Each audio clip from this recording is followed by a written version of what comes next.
Welcome to the Family Builders Podcast. No matter what our family dynamic is, we can all use some help from time to time.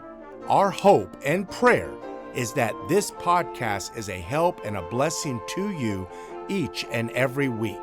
And now our host, Pastor David Moore, and co-host, Pastor A.J. Harold. Hello, fellow builders. Welcome to this week's episode of the Family Builders Podcast. Returning once again, this is your host, Pastor David Moore from Lakeview Baptist Church in Newcastle, Oklahoma.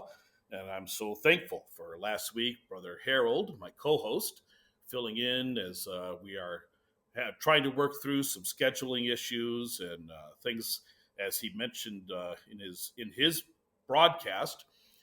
He's mentioned that we both are pastors. We both have wives. We both have kids. I have grandkids. And those things take, and we're both sons. And so all of those other responsibilities take time. And last week we just weren't able to come up with the same amount of time at the same time. And so I'm thankful we're back this week. Brother Harold, high atop the Hollywood Hills in the palatial Crystal Studios. How are you this week? Hey, I'm doing well, and I am really excited just about doing this together again. And it's a blessing to me and my family. And I just wanted to tell our faithful listeners, my children listen to this as well. My oldest is 24, my youngest is 6. Obviously, he's not paying attention too much. But I just want to encourage you to use these not just for yourself, men or ladies, but also, take the opportunity to teach your own families. I sure am. And this is the month, Brother Moore, that September, that I was looking at our budget and trying to figure out how to save. If you remember a few episodes back, we talked about the money that is wasted as we go. I can't say wasted, I guess, but spent and not as wisely. Spent unwisely, yes. Yes. And so, it has helped me this month. And so I'm learning from this podcast as well and looking forward to today's episode. Well, good. Well, we're glad to be back, and we're looking forward. We're going to actually be in California in about 2 weeks. And if you've been listening, you know that we are planning to have the second anniversary episode of the Family Builders Podcast while we're out there and marking 2 years of these broadcasts. We're thankful that the Lord has allowed us to do that. And we're excited. We're going to have a live studio audience as we produce a podcast, and we'll have the audience as part of it. And they can ask questions. And of course, I'm sure they'll laugh at our funny jokes. Maybe. It'll be about that loud. That's about what you'll hear. I left that silence there so you'll understand. That's people laughing in the background. You can't hear them. Yeah, it's not a connection problem. They're just not laughing. We'll be live, so we can't put in canned sound effects of laughter afterwards. So that's why. Anyways, but we'll have a good time as we will be enjoying. If you are in California on that Monday, October the 6th, at 7 p.m., they're in Solid Rock Baptist Tabernacle in Bellflower. If you're in the area, stop in. And we'll be having a church service for their conference. I'll be preaching, but we'll also be doing the live broadcast of the Family Builders Podcast second anniversary. So looking forward to that coming up. I want to remind our listeners also of our sponsor, Midwest Christian Academy. Midwest Christian Academy is a full-service homeschool organization that is accredited. And that accreditation is especially essential when your student graduates and wants to join the military or get into college, or even some various employers want to see an accredited high school diploma. And rather than have your student go all the way through high school and the good education they've gotten, and then have to go get a GED, which to my mind is just the worst thing you could possibly do, just because it's ridiculous. I mean, we didn't trust the government to produce an education for your kid. The GED says now I have to let the government put their stamp of approval on that. You don't have to do that with Midwest Christian Academy because they are accredited. MidwestChristianAcademy.com. Go there and see what they can do to help you and your family on your homeschool journey. Use the code BUILDERS in the referral line, receive a 50% discount on your first year's registration fee. MidwestChristianAcademy.com. Do good by your students and give them a Christian education. Do great by your students and enroll them in Midwest Christian Academy. All right, Brother Harold, it's time for our builder's tip. And I got to tell you, I was disappointed last week. I thought for sure we'd get a builder's tip out of you. But I understand. It's hard to come up with everything. And it was a very quick, hey, I got a half hour. I got to do this. So I'm not going to hold it against you. But it is going to be my turn now. So I get 2 in a row this week, the builder's tip. And the builder's tip for this week comes from, and as a lot of the things that I know and that I say come from my dad. And my dad used to say, if you use an elephant gun to hunt a mouse, what are you going to hunt an elephant with? And didn't really understand that when I was growing up too much. But basically what he was saying is if you go full throttle on something small, then when it gets to something big, you're not going to have anything left to go against that, which is big. So let's put that into perspective in your family. There are routines in families that are similar to a heartbeat, Brother Harold. Sometimes it goes up, sometimes it goes down. What you don't want is the flat line. But you also don't want straight up all the time, and you don't want straight down all the time. There's up and down along a measured path. What the saying that I presented there about if you use an elephant gun to hunt a mouse, what are you going to hunt an elephant with? Is this: if you go, let's say for example, one of your children has a minor infraction, and you go at it with a full-throated, you've destroyed your life, you've destroyed your testimony, chastening and rebuking and punishment and discipline, instead of just, hey, stop doing that, correct. Then when the big thing comes, you're not going to have anything left to go at them with because you've already used it up on the small thing. And if they're going to say, well, if I hear the big thing, the big rebuke for the small infraction as well as the big infraction, what difference does it make which infraction I do? So your builder's tip for this week is to use a little bit of discernment and put away the elephant gun when you're hunting mice. That's your builder's tip for this week. And the Word of God backs that up, as well as our judicial system, which is founded upon the Word of God, in my opinion. And obviously, there's things, for example, a minimum of 1 year, a maximum of 10 years. And so they know with certain crimes, certain punishment sentences fit those crimes. And so I agree that we should look at our children per each and every situation and deal with them wisely and accordingly. And so I appreciate that. Yeah, in fact, in the Proverbs chapter 25, verse 11, it says, a word fitly spoken is like apples of gold in pictures of silver. And the idea there is a word spoken in the right time, in the right context, is a perfect, beautiful picture.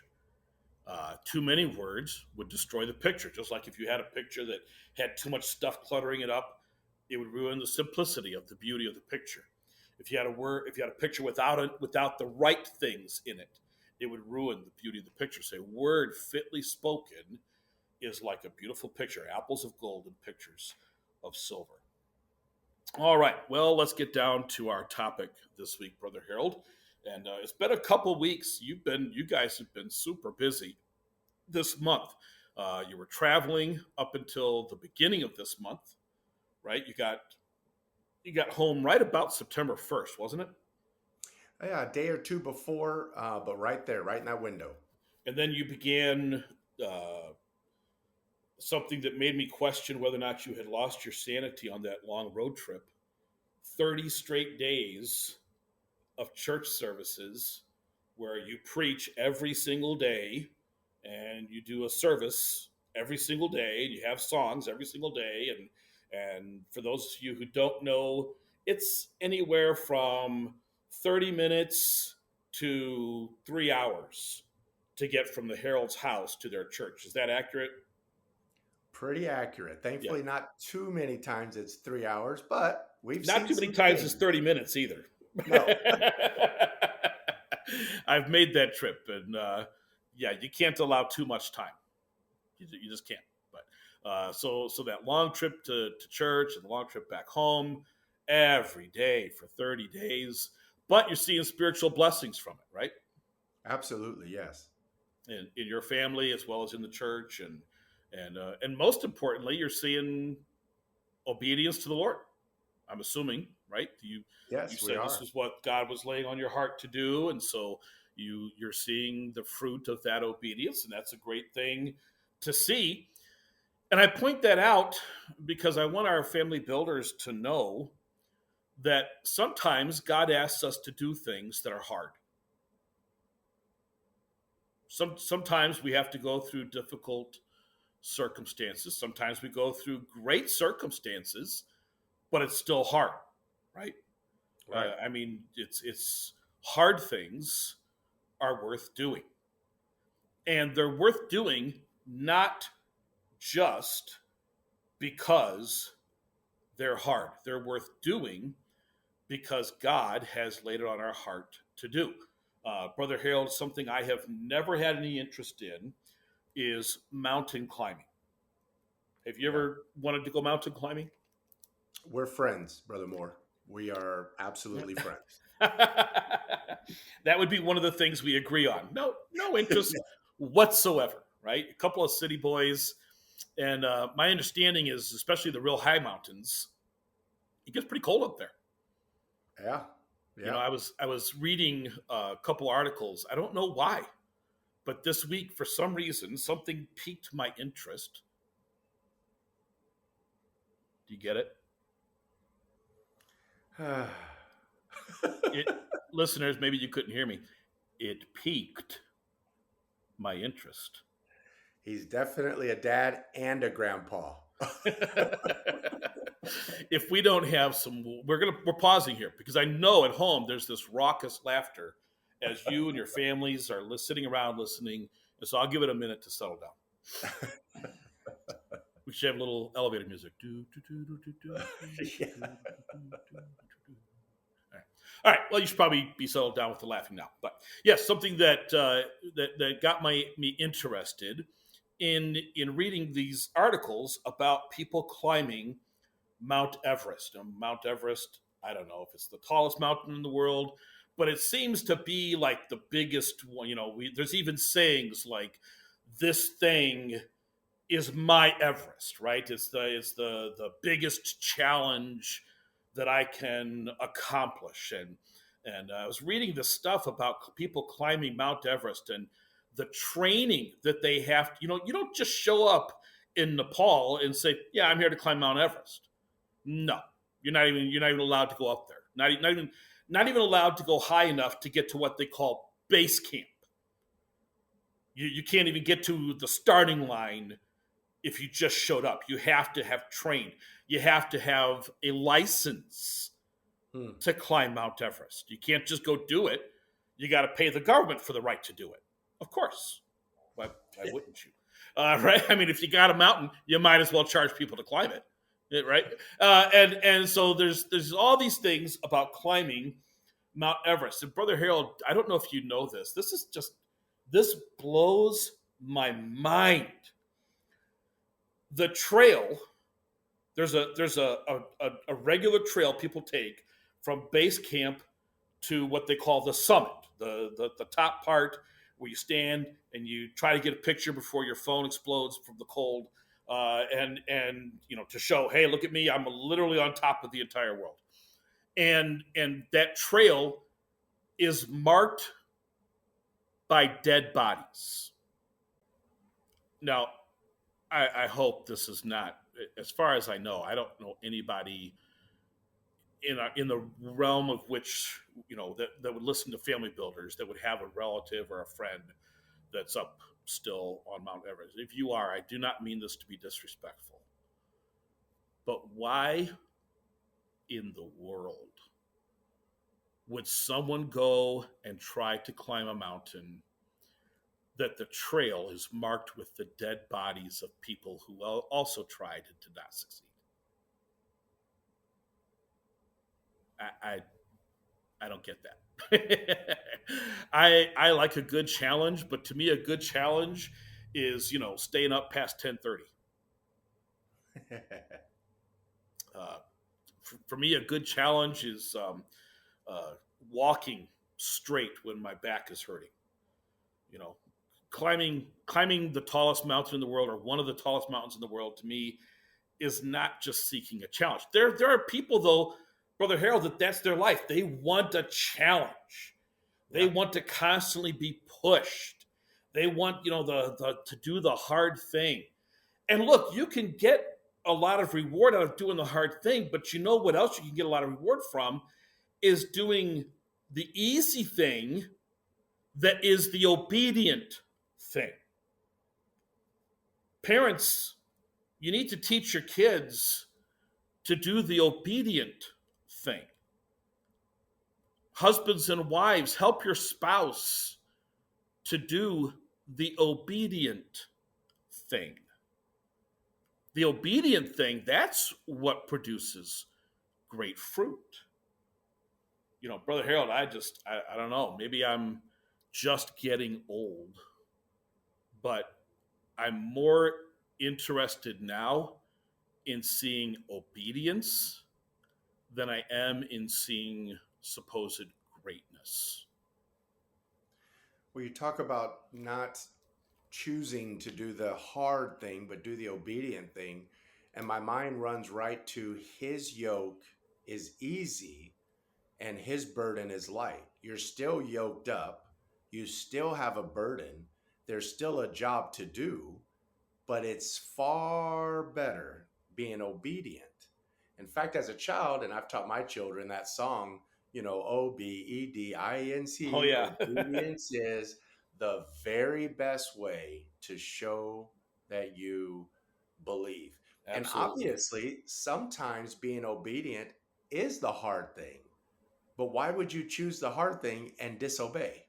That Right. doesn't make sense. Yeah. No. Brother Moore, you're part of my email group for the church, and I emailed a pretty difficult letter about a week ago or so, just kind of giving everyone a reality check of where we were at. And I got about 10 or so replies. 9 of them were awesome, encouraging, and they all probably used my little never let up. They all said Yeah. it. Right. But one of the emails I got almost used it as a mocking tool, Wow. and kind of called me out, and it was kind of heartbreaking at first. But on the other hand, I went back to why I am doing what I am doing, and it comes down to obedience. And so I Right. want to encourage you, family builders, as we continue this. You tell your children obedience is the best way to show that you believe. And so, what else you got, Brother Moore? Yeah, that's exactly right, Brother Harold. And the here's the thing: we say we want our kids to be obedient, but what we ought to be doing is showing our kids that we ourselves are obedient. You know what I mean? There are so many things that we are frankly hypocritical about. Yeah. Tell our kids you have to obey God when he wants His will for your life. Absolutely. And then we turn around and say, okay, well, I'm going to explain to God how I want His will for my life to work out, and I'm going to pray that in front of my kids. And then when it doesn't work, I'm going to be all upset and crazy because God didn't do what I wanted, and I'm going to be depressed and so forth. That's hypocritical. We're saying one thing, but we're living another thing, Brother Harold. And sometimes what the hardest thing is to accept that what I think is the easy way or the best way isn't the best way. It's I've been doing a lot of studying and reading the book of Job lately, and I'm just I'm what one of the things that amazes me the most is the commentaries about Job that are so critical of Job. Now, Job was not perfect, but I think with what Job has, if you keep in mind the scope of what Job went through, what Job has been through, I think him saying, Lord, why is this happening to me, is not out of the question, because he's not saying, oh, woe is me, why is this happening to me? He's literally saying, have I done something to make you do this to me as some type of chastening or some type of attention getter? And Brother Harold, we ought to, when things go wrong in our life, our first question ought to be, Lord, are you trying to get my attention? And Job even said, I don't have any reason to think that God's my enemy other than the fact that things are not going great for me right now, right? Lost all of his possessions, lost his family, lost his own health. Let me tell you something. I've never had a boil, Brother Harold. Oh, I hope I never do.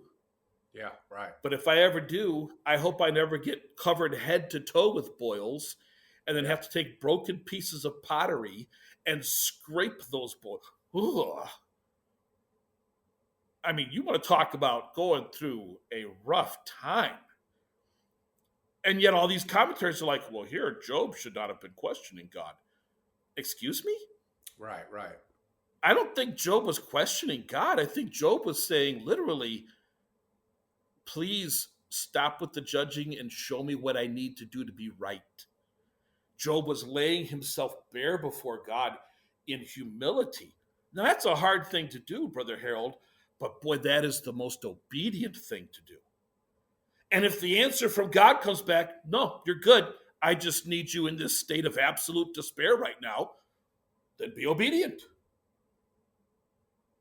You know, the song, I go back to this all the time, Psalm 23, though I walk through the valley of the shadow of death.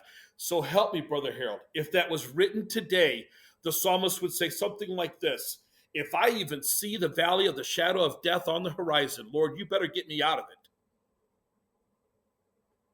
There wouldn't be any, as long as you're with me, I will fear no evil. Because we don't even want to go into the valley of the shadow of death. We don't want to see it coming. The psalmist says, I'm in it, I'm going through it, and I don't fear any evil because you're with me. Oh, the obedient thing that produces fruit in our lives oftentimes is the hard thing. But the challenges we seem to gravitate towards, Brother Harold, you know, they're the hard things that we like. Not the, you know, in my life, I would rather play a game that I'm good at than play a game that I'm bad at. Yeah, right. You know what I mean?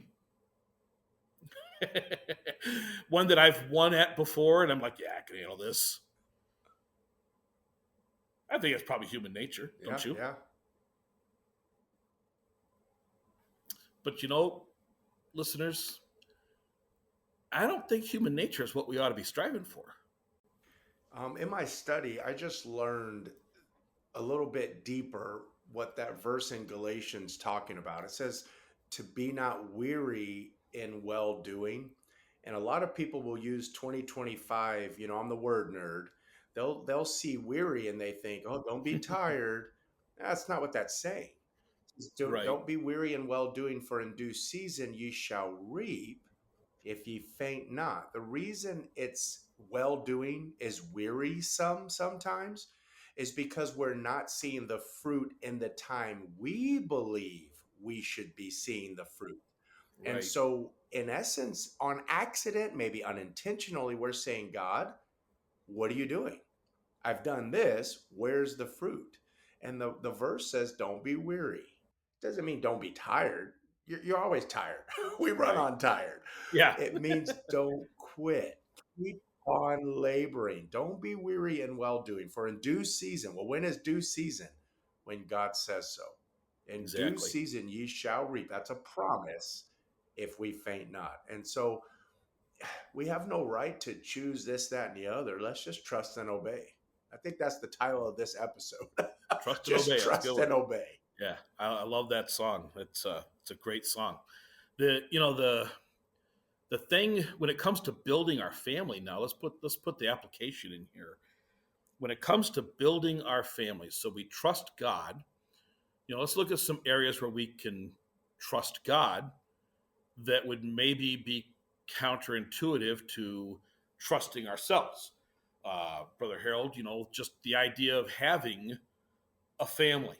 You know, I just absolutely reject what I would call, this is my personal opinion.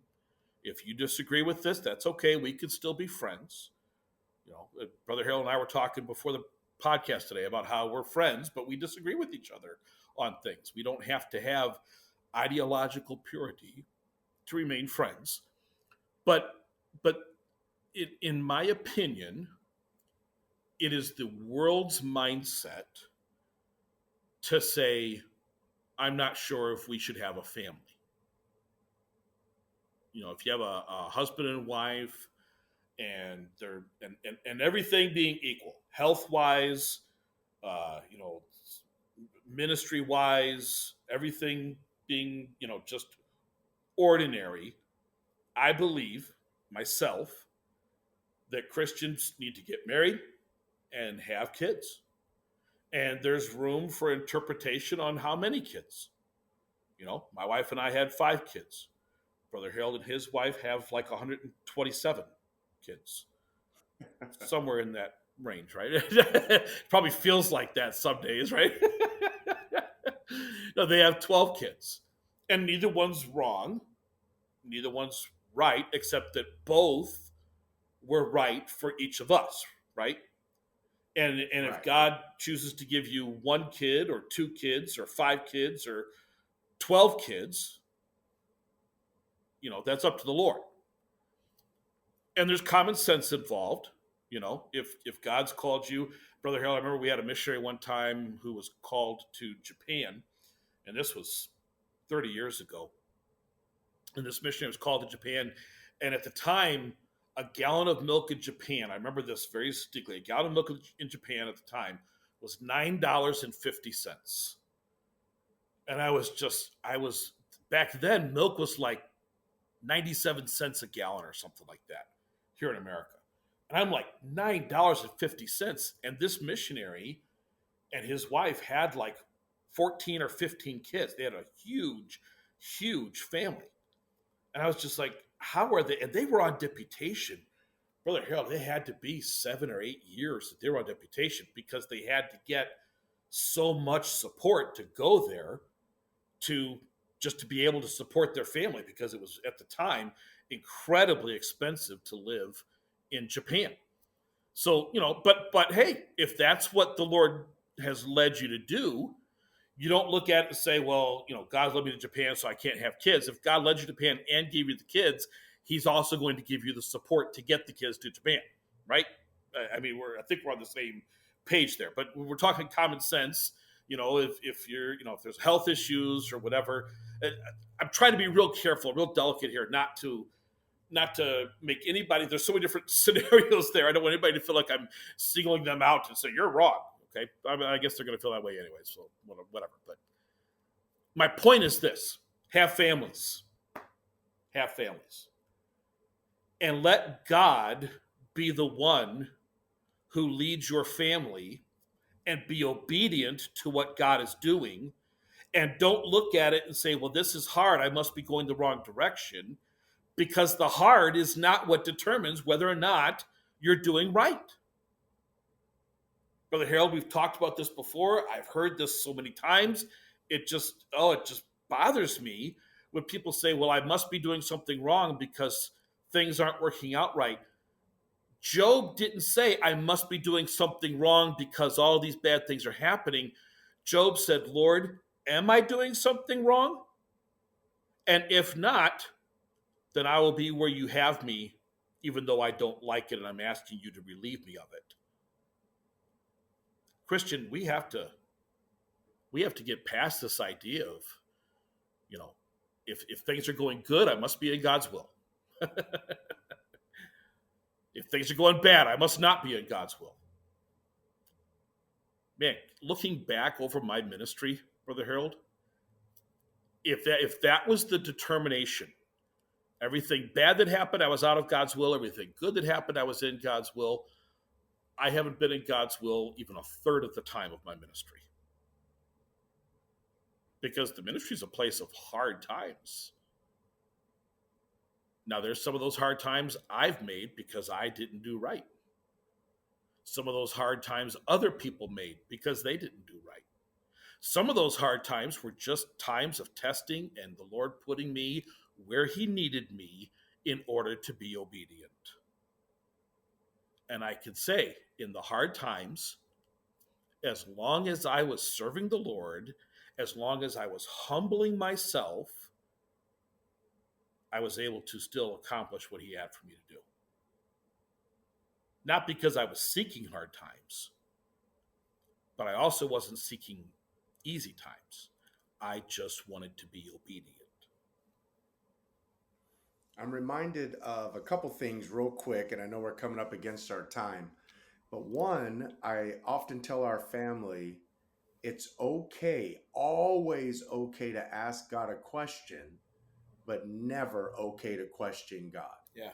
And it's a motive, it's a spirit, inside. What's that spirit leading you? And I'm not talking about the Holy Spirit. I mean, what is the spirit behind it? Are you mad at God? What are you doing, God? Or Right.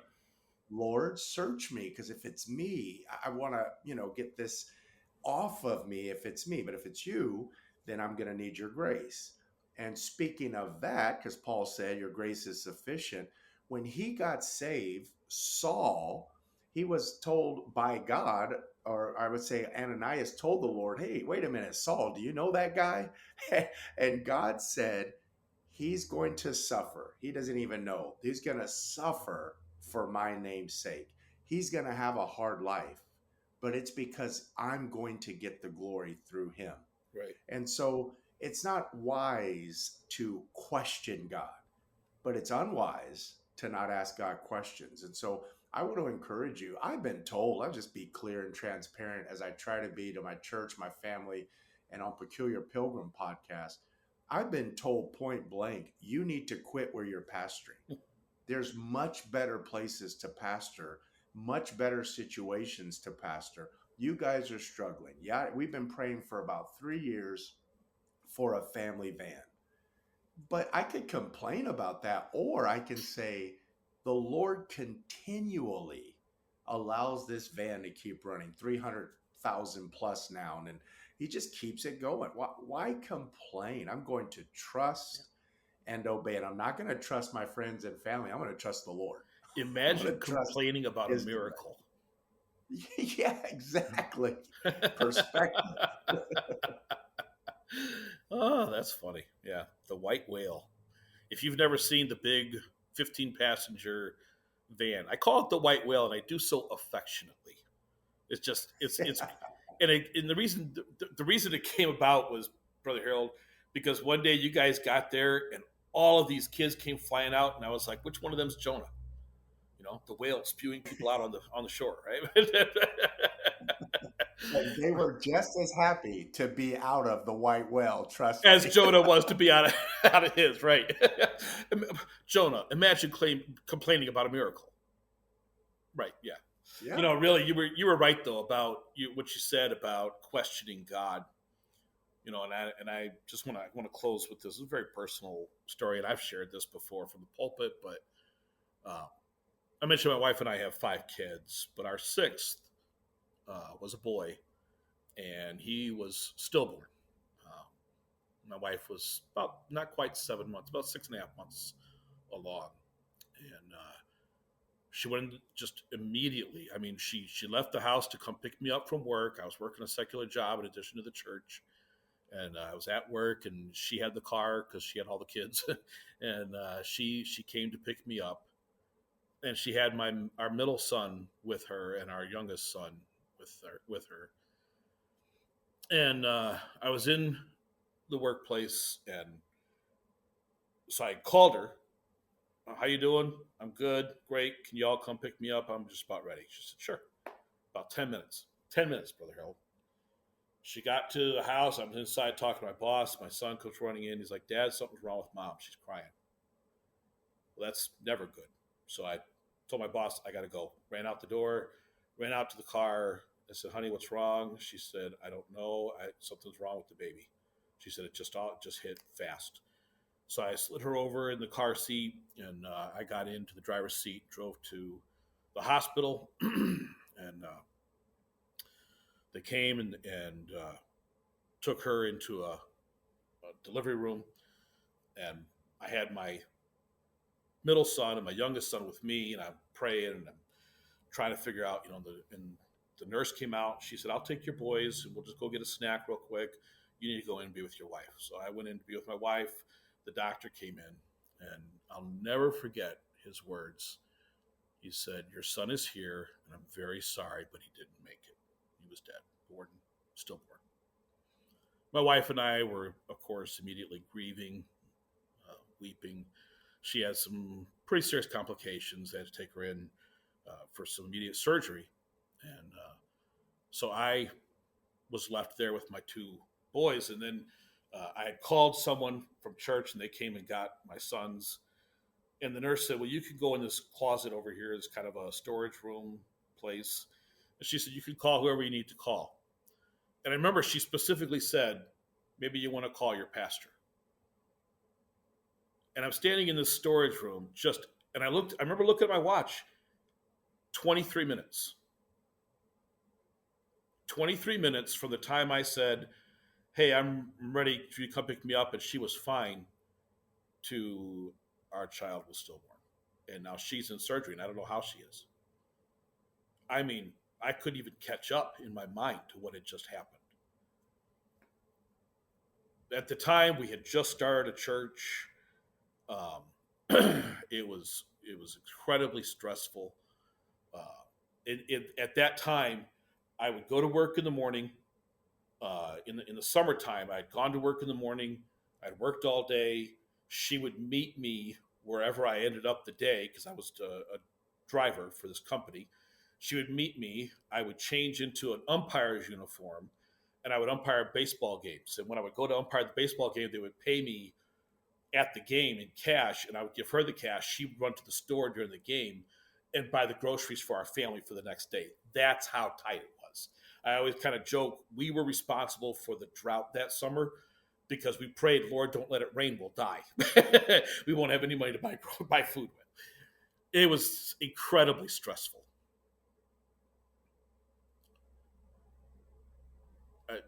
Nerves on edge, finances tight, and now this incredible tragedy. And I'm sitting here and I'm thinking, call my pastor. I am the pastor. Who am I supposed to call? I mean, it's not that I didn't have friends or anything in the ministry, but what are they going to tell me? They're going to tell me the same thing I already know. And none of them's going to be able to do anything about it.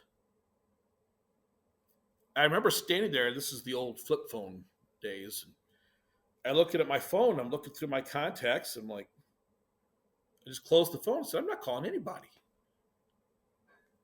I said, "Lord, you and me are going to have this out right now."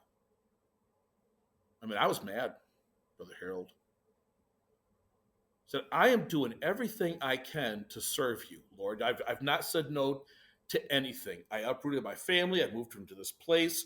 We're starting this church. I'm working 2 jobs. We're doing everything you've asked us to do, Lord. Why? Why would this be the result?"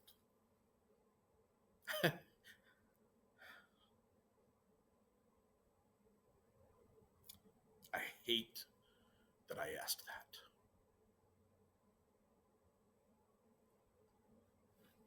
But I'm so glad for the answer. Because the Lord said, "I'll tell you what. I'll explain to you how this works in my will. Give you all the details you need, but when I'm done, you have to be willing to say, your way is right."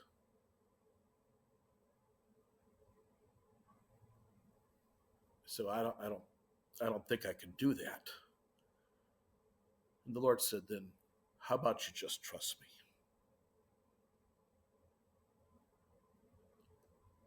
Can't say I was any happier, but that long night in the hospital with my wife, I mean, throughout the night, one or the other of us would wake up and begin to cry, and the other one would comfort us. We made it through the night. Made it through the next few days. They sent her home. Our church folks rallied around us, got our kids back at home with us, the 5 we already had. We began to go forward. Brother Harold, I have never once reached a point since then where I've said, oh, this is why. Okay, now I understand. Not once. But I have learned to trust him. What we're trying to say here, family builders, is when you're going through those hard times, you may not know why. But be obedient. Let your kids see you be obedient. When you're going through the easy times, be obedient. Let your families see you being obedient. Because it isn't the hard or the easy that determines if it was worth doing. It is the obedience that was worth doing. So, listeners, whatever the Everest is in your life that God has for you, you might even look at the trail and see, whew, boy, that's marked by a lot of corpses, marked by a lot of people that have gone that way and haven't made it. If that's where God's taking you up your Everest, be obedient. But don't think that you need an Everest every time to be obedient.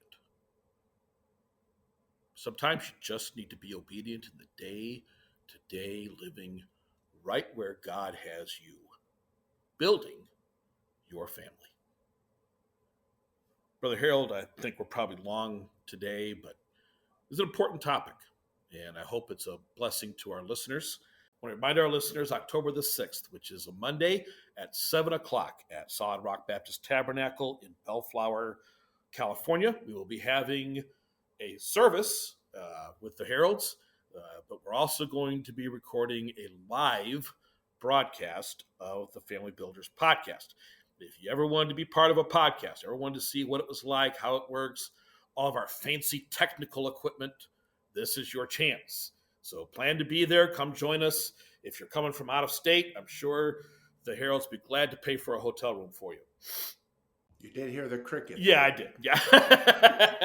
I'm kidding. That was not an offer. All right. But if you want to come and, I'm not going to start to say you can always come stay with the Heralds, but maybe I shouldn't be so free with other people's houses. But anyways, we're looking forward to a great time on October the 6th. And I hope it'll be a great blessing to our listeners as well as those who are right there for the live broadcast. We hope that this week's episode is a blessing to you. We will look forward to hearing from you this week and to speaking to you again next week on the Family Builders podcast. Brother Harold, why don't you go ahead and take us out? Sure. Thank you for listening to the Family Builders podcast. Please subscribe and share this week's podcast with your friends and family. Also, if you have any questions for either of us, please do not hesitate to email us at familybuilderspodcast@gmail.com. Who knows? Maybe we'll even answer your question on one of our future episodes. Until next time, Family Builders, never let up.